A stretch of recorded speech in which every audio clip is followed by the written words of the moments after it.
Excalia to learn more. Subpoena contracts were opened up last Friday and are being available now at various buying points across the Southeast. Some of these contracts were pulled on Friday to allow a reevaluation of the tonnage. Some buying points received an allocation and must allocate their tonnage to the farmers that they serve. Some shellers are limiting the tonnage on a contract to 50% of last year's production. They're having to compare that with about $5 per bushel corn, soybeans at $12 to $13 a bushel, and cotton now over 80 cents. Farmers have to decide what they're going to plant and make arrangements for financing and for seed. But prices are better this year, and these prices are getting the farmers' attention as we move into 2021. This season, get medieval on peanut white mold with the powerful protection of all-new Excalia fungicide from Valent USA. Here to shield your peanuts from the treachery of white mold, Excalia delivers excellent staying power, keeping your peanuts from being conquered, even under heavy pressure. Stay one step ahead of peanut white mold with the powerful protection of Excalia. Ask your retailer or visit valent.com/Excalia. Always read and follow label instructions. This season, get medieval on peanut white mold with the powerful protection of the all-new Excalia fungicide from Valent USA. With superior staying power, Excalia keeps your peanuts from being conquered by white mold, even under heavy pressure. So ask your local retailer or visit valent.com/Excalia to learn more. I'm Tyron Spearman for Southeast AgNet. When it really counts, depend on the source for the latest weather updates, keeping you ahead of the storm. 96.3 FM, 1370 AM, The Source. Noticeably cooler weather on the way today and tomorrow. We'll have a mix of clouds and sunshine today, breezy this afternoon with a high of 59 to 70. Then partly cloudy and chilly tonight, low 43 to 46. Tuesday and Wednesday both will be mostly sunny and cool. High on Tuesday, 54 to 61. High on Wednesday, 61 to 67. From the Florida Weather Center, I'm Holly Holdren.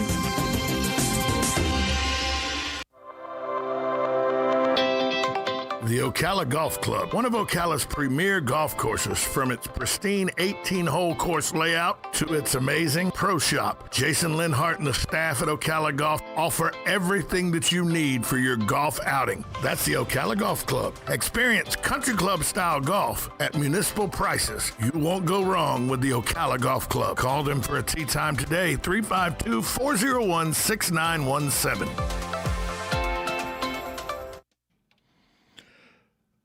WOCA would like to thank Palm Garden Health and Rehabilitation Center. They're located at 2700 Southwest 34th Street. Palm Garden offers skilled nursing, physical, occupational, and speech therapy. If you have any questions how Palm Garden are handling the COVID-19 pandemic, please give them a call at 352-854-6262. That's 352-854-6262.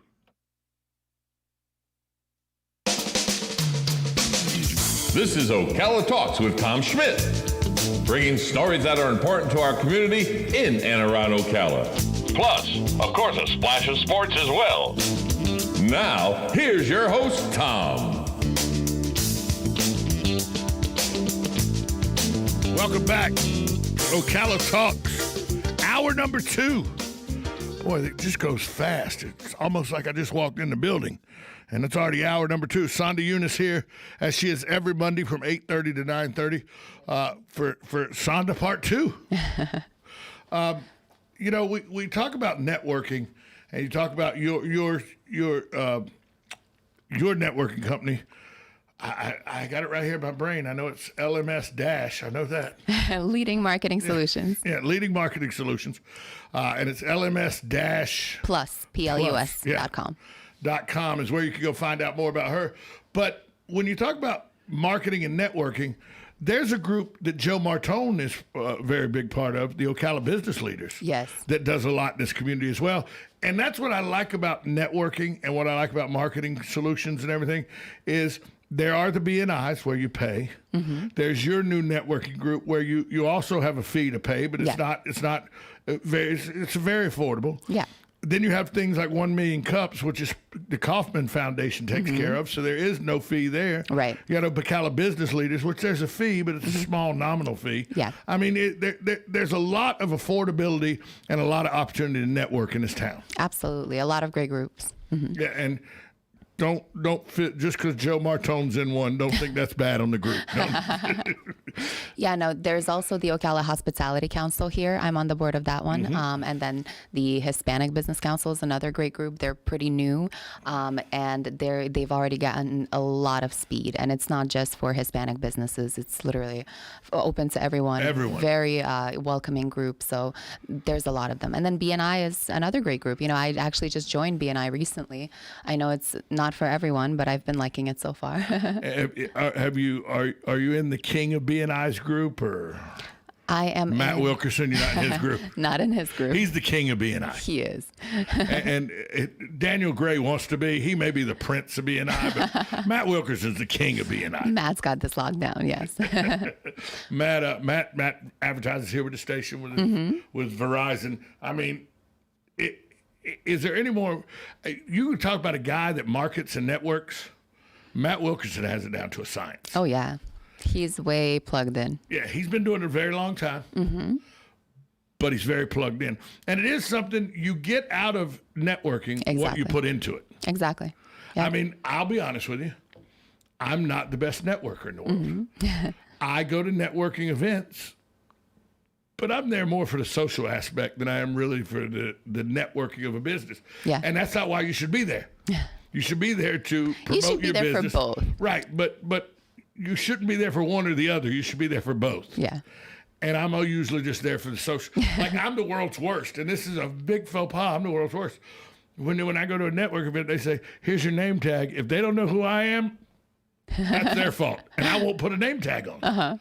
And people go, you should always have a name tag on. And I never put a name tag on because I really firmly believe if you don't know who Tom Schmitz is, that's a you problem, not a Tom problem. Because I'm pretty much memorable. I'm memorable. If you've run into me at a networking event or you've run into me anywhere and you don't remember who I am, go get checked for Alzheimer's because you got memory issues. You know, I also don't like name tags, but only because they always just come off. They do. And so if I put one on, I do the worst. I'll put it on my thigh. Yeah. If people are looking at your thigh for your name, do you want to network with those people? I'm just saying that's, but I'm doing it wrong. I know I'm doing it wrong. Yeah. No, but it's not wrong. You know what I mean? Because you also, I've said that too. I have before. And honestly, when I go to networking events at this point, I don't really need a name tag. No. You know what I mean? But at the same time, when you are just starting to get out there, it is easier. It's kind of like a favor that you're doing to other people, because for other people, they may remember your face. You know, they may have a positive attitude towards you and remember that, okay, we had a conversation, but they just do not recall your name, right? So by having a name tag, you just make it a little easier for them and less awkward. So they're more likely to come up to you and be like, oh, hey, Tom, you know, because they see the name tag, as opposed to maybe avoiding you because they just don't want to stumble and, you know, show you that they forgot what your name was. Well, I always go back to, and this is my thing with name tags. If you've ever seen the movie Falling Down, it's with Michael Douglas, and he has a mental breakdown, and he loses his job and everything. Well, anyway, he's in a fast food restaurant one morning, and he wants to order breakfast. And breakfast ended at 10:30, and it's 10:31. Yeah. And the girl, there's breakfast sandwiches still in the window and everything. He goes, I want a breakfast. She goes, I'm sorry, we're on lunch now. He goes, yeah, but I need breakfast. She goes, I'm sorry, we're on lunch now. He goes, but I see breakfast back there. She goes, I'm going to have to get my manager. So the guy walks up and goes, the manager goes, can I help you? He goes, I want breakfast. He goes, I'm sorry, we're on lunch now. He goes, I know that, Ken. I can see. Why am I calling you Ken? I don't even know you. Just because you have a name tag on it. It's the only reason I'm calling you Ken. Why am I calling you by your first name? See? So, you make it easy. so that's all. Every time I think about name tags and marketing, I think of that scene in that movie. And a lot of people feel that way. Why am I calling you by your first name? I don't know you really. Yeah. But it's so formal to put Miss Eunice on a name tag. Yeah. Because then it feels like you're not making a connection. Exactly. And that's the biggest part of networking to me, is making the connection. Right. It's not about, like, I literally have people that will come up to me now, they'll see me out somewhere, and they'll be like, yep, got on flip-flops. That's how because of networking and everything. Right. You know, as well as anybody else that sees me on a regular basis, it's damn near got to be an emergency for me not to have flip-flops. Right. I mean, Maybe for your wedding. No? Flip-flops? still up in the air. Still up in the air. But, I mean, when it's below 30 degrees, I wear shoes. There we go. That's Sometimes, a good rule. Because Yeah. I do have special flip-flop socks that I can put on to help, too. You know. You've got this down to a science. They actually have the big toe and then the rest of the foot with the Right. with the Y in the middle. So, but that's something I'm known for. Yeah. There used to be a guy, I forget his name now, and I hadn't seen him in a while, and him and his wife moved away. But he used to come to networking events, African-American gentleman that was always barefoot. Uh-huh. And he pitched his business on. He was barefoot. People go, why don't you wear shoes? He was like, I don't need shoes. That's why. That is not safe. There's so much stuff on the floor. Look, I'm wearing flip-flops. Right. I'm not going barefoot. I have a friend of mine. You have at least some layer of protection. I have a friend of mine that golfs barefoot. Okay, yeah, no. And I'm like, you know how many chemicals they put on that golf course? I'm not doing that. I'm not doing that. The ducks and all. Just not doing it. What about just the bugs? Yeah, thank you. Just not doing it. But it's the little things you're known for Yeah. that help in networking as well. Right. And people associate me with flip-flops. Yeah. And I'm okay with that. I literally had a guy one time tell me, I don't know if I want to do business with a guy that comes to a business meeting. And this was a video we were doing that ended up being an $8,000 video. Yeah. He goes, I don't know if I want to do business with a guy that wants $8,000 of my money and doesn't have the wherewithal to wear something besides flip-flops to a meeting. And I go, well, I don't know if I want to do business with somebody that's more worried about what I'm wearing on my feet than my ability to shoot a good video. Right. He goes, well, that's a good answer. We sat outside talking. We got the business. Yeah. But I know some people don't like that I walk into business meetings in flip-flops. That's okay. Yeah. People go, you're supposed to wear a coat and tie. No, not good. First off, a tie. I don't think I will ever see you in a tie. I have to buy the extra long ties like the NBA players have to buy. But I don't have to buy it because I'm 6'7". I have to buy it because it takes 2 foot to get around my neck. I can get an extra long tie. It goes right here. You need like one of those clip-on bow ties. I wore those in elementary school and junior high school because I was in Catholic school. Yeah. We had to wear uniforms. You had to wear the clip-on tie. Oh, they were hideous. You've had enough of it. Hideous. So, speaking of wearing shoes for the wedding and all, I think Susan's having problems. What kind of problems? She just doesn't understand the Deep South. She asked me about some dates to get married, and I said, no, that's not going to work. She goes, what do you mean? I go, well, that's the Vanderbilt game, Florida-Vanderbilt game. Mm-hmm. She goes, what about this date? Florida-LSU. She goes, hold on. You mean to tell me that I have to plan my wedding around the Florida Gator football schedule? I go, no. Because you can't have a wedding the first week of April either, because that's the Masters. You can't have it the second week of February. That's the Daytona 500. Can't have it the first week of May. That's the Kentucky Derby. I mean, she goes, I'm done with this conversation. She's like, Tom, just give me a date. But it is something, if you grew up in this area, you do know people don't plan events like weddings during football season because the people that would not come or the people, I've been to weddings before. I've DJ'd weddings and all where they were on football games. Yeah. Where you'll say, time to cut the cake. And there'll be like 6 people in the room to cut the cake with the bride and groom. There'll be 60 people off in the bar of whatever area this is watching the football game on TV. They could care less about cutting this cake. Right. Aw. Susan goes. So you're trying to save her from that. Well, that's what I said, but she's not buying it. she's not buying it. Aw. She's like, we'll have the wedding on a day we decide on, and they'll just have to deal with it. Right. And we will not have any TVs anywhere around. They're going to pull it up on their phone. Oh, of course.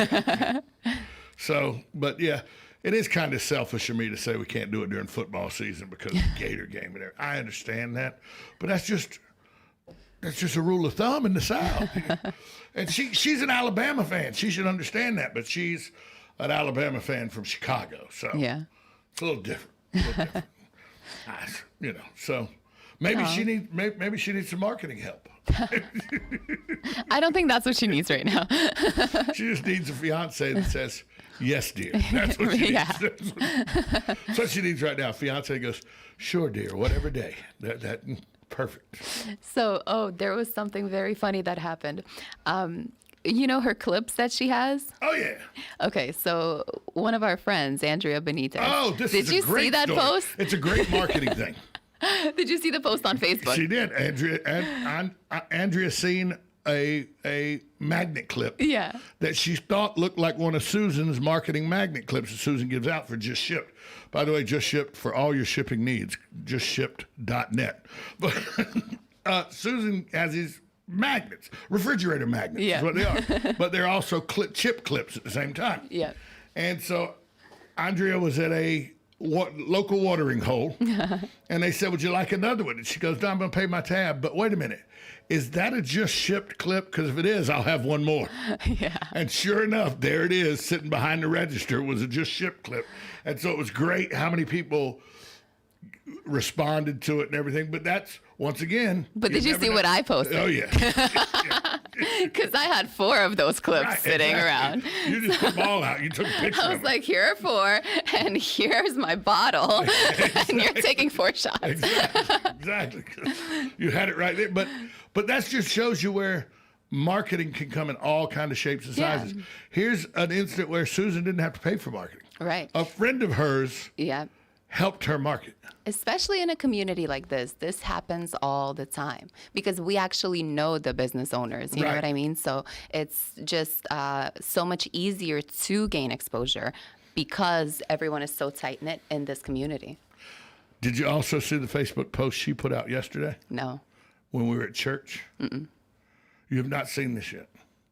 So let me read this Facebook post. Sure. Let me read this thing, because when people put it out there, she was like, "Okay, really?" I said, "That's what we're going with." Let me find it. Let me just go to her page. That's the easiest way to do it, because she put this out there. There's the picture. Me giving her a look of what? See, there's the picture.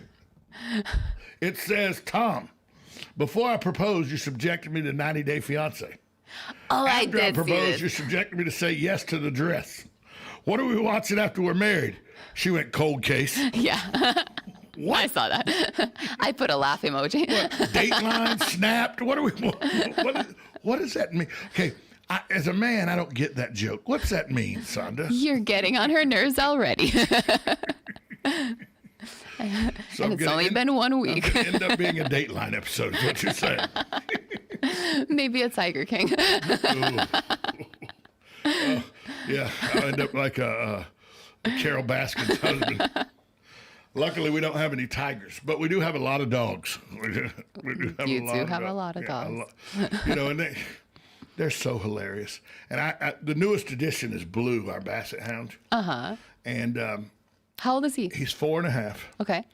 And he gets up in the chair on the couch and everything, and he'll lay and sleep. Then when he gets down, if you make him get down to go out or something, he acts like his back's about to break, and he's limping around. He acts like he's like 12 years old dog, and just ridiculous.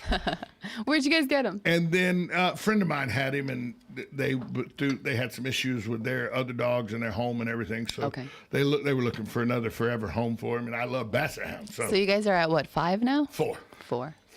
4 dogs and a cat. Okay. It's Animal Farm. It's Animal Farm. So, but Blue is, he's just decrepit. I can't move. I barely have any energy. Oh, a squirrel. Then he's taking off like he's a greyhound. Oh. Or he'll run with Milo. Susan and my dog Milo. He'll run with Milo, and Milo's 3, and Milo's just full of energy. Yeah. And Blue, oh, I can't move. Oh, wait, Milo's playing? And then they run around the yard for half an hour, 45 minutes. Like he just needs someone to influence him. It's like he's got ADHD. Oh, squirrel. Yeah, right. Oh. So this morning, my alarm goes off. And now I had got up about 45 minutes before my alarm was supposed to go off, and had went to the restroom and got back in to get my last 45 minutes. So, and when I went to the restroom, all the dogs are sacked out. They're out. I'm walking over, stepping over, none of them are even moving. My alarm goes off at 5:45. I reach over, I shut it off. Dismiss it on my phone, because that's what I dismiss it on my phone. Then I hear, Blue has woke up to the alarm. And he's at the door whining. So the second alarm goes off. Dismiss it. Whining at the door. Now, these are 5-minute intervals. Yeah. Third time it goes off, I shut it off. Then you hear, Brrr! He's howling like a basset hound will do. Yeah. Like, I guess he needs to go out. Yeah. So I get up. I go to let all the dogs out. Blue doesn't go out. I go, Blue, go out. He goes to his food bowl. I go, was Blue, hungry. Go outside. He looks at me like, feed me. He's like, wake up. I go, Blue, feed me. You're going outside. So I put his food bowl up on the counter. He looked at me reluctantly, gave me this look like, you son of a... But he went outside reluctantly. Then he comes back inside. I don't make food. I go back and get in the shower. Yeah. I get out of the shower. He's howling. I go, what's wrong?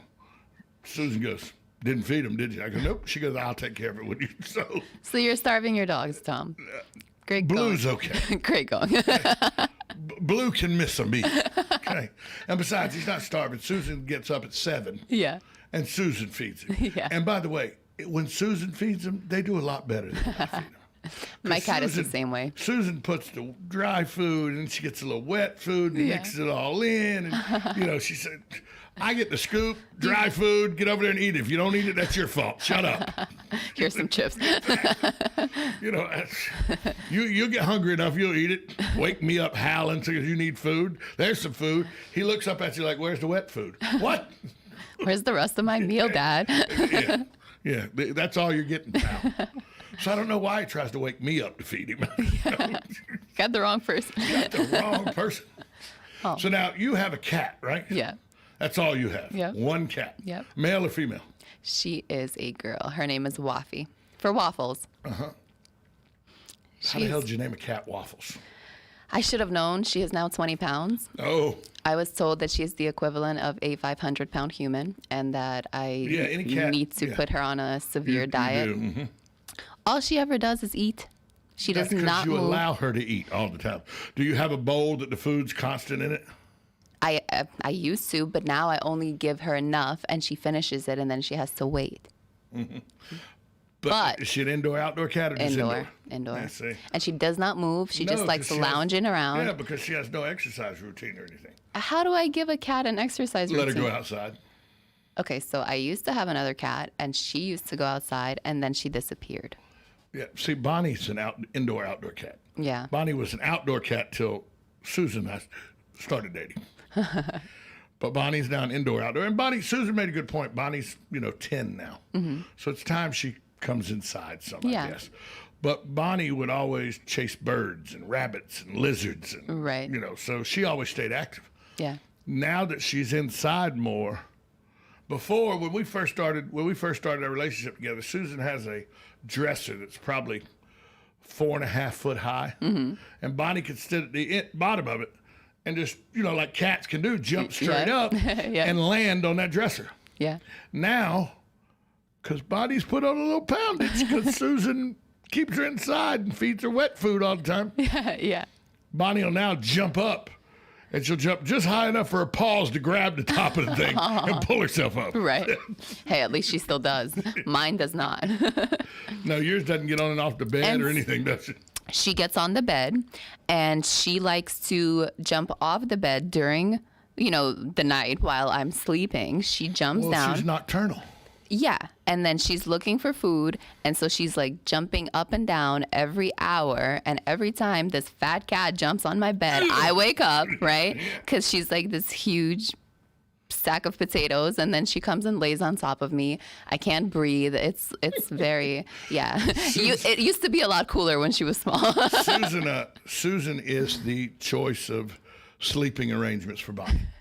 But Bonnie comes in and will get on the bed, and Susan's laying on the bed, and Bonnie will lay on top of her. Yep. And Bonnie will sleep for 6 hours, not move. See, that's what I need. Just not move. And Susan goes, why does she choose to sleep on me? Because she'll come to me, I'll pet her, then she'll crawl off me and get on Susan. She goes, why does she choose that? She goes, she wants you to know she's the female in charge. Right. Oh, well, usually cats bond with one person more than anyone else. And they can like other people, but they do bond with one person. Well, Bonnie will still bite Susan and stuff. Yeah. She's petting her and all. For sure. But she won't do that to me. No? But I can hold Bonnie like, you know how you hold a baby and you rock them in your arms and everything? I can turn Bonnie on her back and hold her like that. She's perfectly fine with it. I can rub her belly. She's perfectly fine with it. Huh. Yeah. Okay. She lets you get away with a lot of stuff. She's bonded with Susan. Yeah. But there's no doubt about whose cat she is. Oh, that's sweet. Yeah, she's definitely my cat. Yeah. Yeah. We could be in trouble. I saw. We were talking about Ocala business leaders earlier and how don't hold that against them that Joe Martone's a member and he just walked in. We could be in trouble. Think he heard that? Nah, his hearing. He's old. His hearing's not what it used to be. The man's old. And he was in the Navy, so he heard a lot of exploding guns and all around him. So his hearing's probably bad anyway. So he can't hear. He can't hear. Well, Sonda, tell people how they can find out more about Leading Market Solutions. Leading Marketing Solutions is on our website is www.lms-plus.com. Also on Facebook, Leading Marketing Solutions, or I am on Facebook, Sonda Eunice. And you can help them with any marketing needs they need, from arranging help with their websites to putting them in contact with the people that do billboards, radio, any of that. Anything. You can help them with all of those solutions. Pretty much. Marketing, connecting, networking, that's what we do. That's what she does, folks, and she does it every Monday here. It's another form of how she markets. She comes on this show. Yes. If you would like to get in touch with her, you can find her on her Facebook page or on her website. She has some amazing, amazing deals on how you can become part of the radio program as well. Sonda, see you next Monday? See you next Monday. Thank you, Tom. Sonda Eunice joins us, as she always does, right here on Ocala Talks. This is a Monday edition. Can I mention that we are at Sell every Tuesday, Thursday, and Friday? What'd you say? Can we mention what? Can I mention that we're at Spring Hill Inn and Suites every Tuesday, Thursday, and Friday? You just did. Thank you. 8:30 to 10:30 in the morning. Yeah, you just did. WOCA, the source. Oh.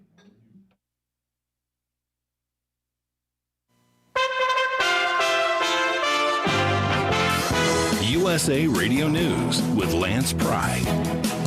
Investigators say one person is dead and another is hurt after a shooting at a mall near Appleton, Wisconsin, Sunday. Grand Chute police were called into the mall about 3:30 p.m. local time. Authorities have not identified a suspect or